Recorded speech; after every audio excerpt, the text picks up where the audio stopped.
Factors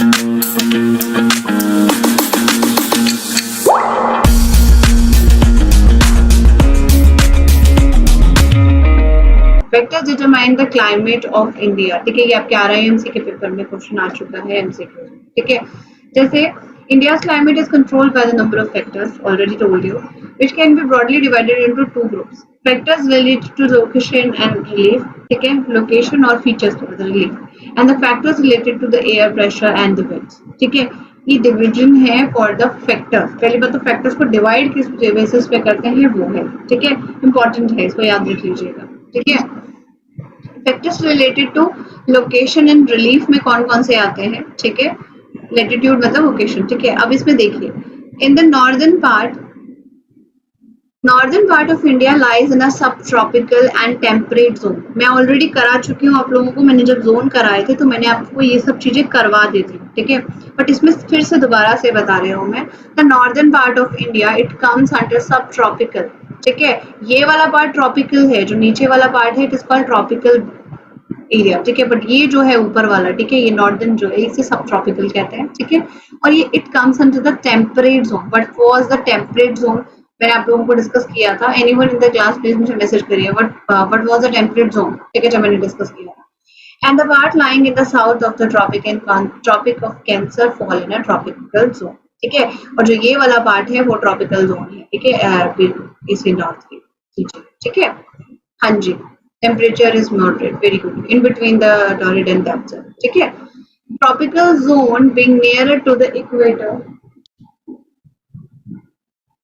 ठीक है, tropical zone being nearer to the equator। ठीक है, ये वाला जो पार्ट है, ठीक है, नीचे वाला, ठीक है, experiences high temperature। ठीक है, इक्वेटर के पास आपको पता है कि सबसे ज्यादा टेम्परेचर है, वो कौन सा जोन है? टॉरिड जोन है। ठीक है, and through out the year with a small daily and annual range. ठीक है, आप सबको पता होगा कि नीचे जहाँ, जैसे नीचे मतलब अगर हम साउथ इंडिया जाते हैं या फिर जो कोस्टल एरियाज है ऐसे एरियाज में जाते हैं तो हम देख सकते हैं कि वहां पर कितना ज्यादा गर्मी होती है। ठीक है, और काफी ह्यूमिड होता है। ठीक है, तो टेम्परेचर वो जो है आपका किसमें आ जाता है बेटा?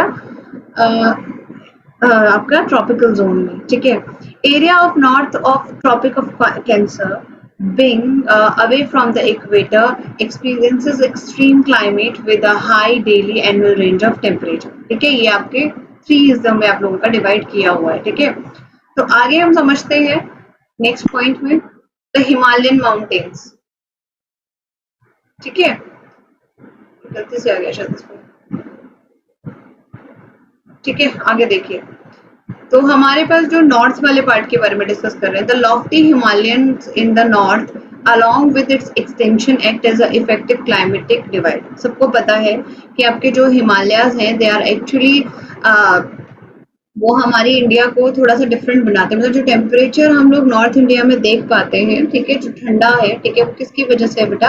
हिमालय की वजह से। सबको पता है ये वाली बात कि जब भी ठंड ज्यादा पड़ती है तो हमें पता होता है कि पहाड़, जैसे अगर मैं आपको फॉर एग्जाम्पल बताऊं कि जब अगर हम चंडीगढ़ में हैं या मैं अम्बाला में हूँ, ठीक है, तो वहां पे बारिश होती है तो हमारा ये पूरा श्योर होता है कि भाई शिमला में बारिश हुई होगी या वहाँ के आसपास कसौली वगैरह में बारिश हुई होगी, यहाँ पे ठंडी हवाएं चल रही है, मौसम ठंडा हो रहा है। ठीक है, तो हिमालय जो है वो नॉर्थ वाले एरिया को डिवाइड करता है from the rest of the towering mountain chain provides a invincible shield to protect the subcontinent from the cold northern winds। ठीक है, और फिर ये जो पार्ट है, ठीक है, आपको पता ना हमारा हिमालय जो है it actually protect us from the जो सबकॉन्टिनेंट से हमारे जो और ज्यादा ठंडी हवाओं को उनको रोकता है। ठीक है, पता है ना, हिमालय हमारा एक तरीके से प्रोटेक्टर की तरह काम करता है। ठीक है, इसमें जो बड़ी बड़ी पहाड़ियां हैं वो हमारे तक जो है ठंडी उनको नहीं आने देते। ठीक है,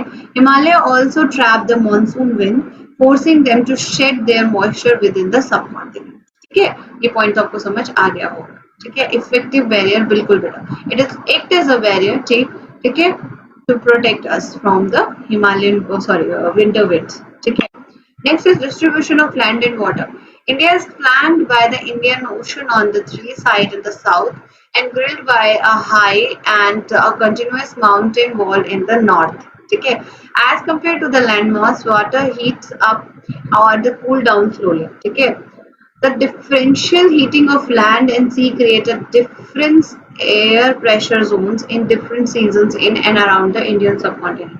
शायद आप लोगों ने सब चीजें पढ़ी हैं या फिर नहीं, बट मैं पढ़ाऊंगी इसी के अंदर। बट देखो बेटा, बहुत ध्यान से सुनिएगा।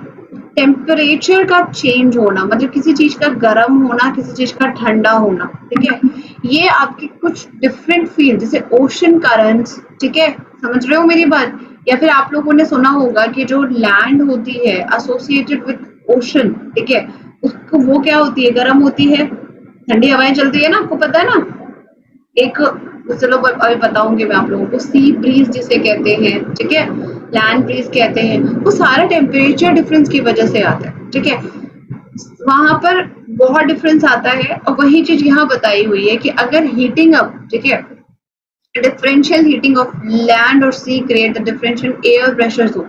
समझ आई कि पहले पानी धीरे, देखो दिन के टाइम क्या होता है, पानी ठंडा होता है, लैंड जो है वो क्या हो जाती है, गर्म हो जाती है, क्योंकि डायरेक्ट हीटिंग होती है वहां पे, ठीक है। तो डिफरेंशियल हीटिंग हो रही है, ठीक है, एक हीट हो रहा है ज्यादा, एक हो रहा है कम, बराबर नहीं हो रहा। अगर हम नॉर्थ इंडिया की बात करते हैं तो जहाँ पर डायरेक्टली धूप पड़ रही है वो गर्म हो रहा है, ठीक है।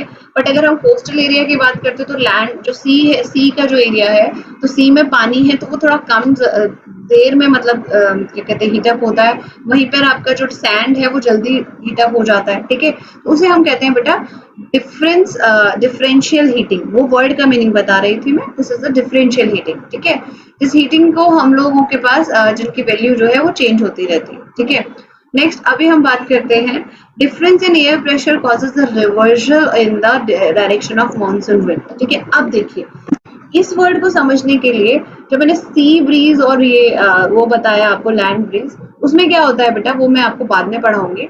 बट उसी से आपको एक समझ आ जाएगा कि जैसा आपको पता है कि अगर आपका लैंड ज्यादा गर्म होता है और सी जो है वो ठंडा है उसके कंपेरिजन में, क्योंकि सी के थ्रू जो है, सी की डायरेक्शन के थ्रू एक ठंडी हवा चलती है, ठीक है, उसे बोलते हैं सी ब्रीज, ठीक है, डायरेक्शन रिवर्स होती है, ठीक है। उसी तरीके से कि यहाँ पर भी डिफरेंस इन एयर प्रेशर क्या होता है बेटा, reversal of direction of monsoon wind, ठीक है। उसी हिसाब से फिर बारिश हमारी जिस तरीके से होने लग जाती है, ठीक है बेटा। हाँ जी, तो आपकी जो, वही मैं बताने की कोशिश कर रही हूँ, ठीक है। तो हमेशा याद रख लीजिए कि ये जो डिफरेंस होगा ये आपके जो टेम्परेचर में चेंज करेगा और उसी हिसाब से आपके डिफरेंट काइंड्स ऑफ प्रोसेसेस होंगे, ठीक है।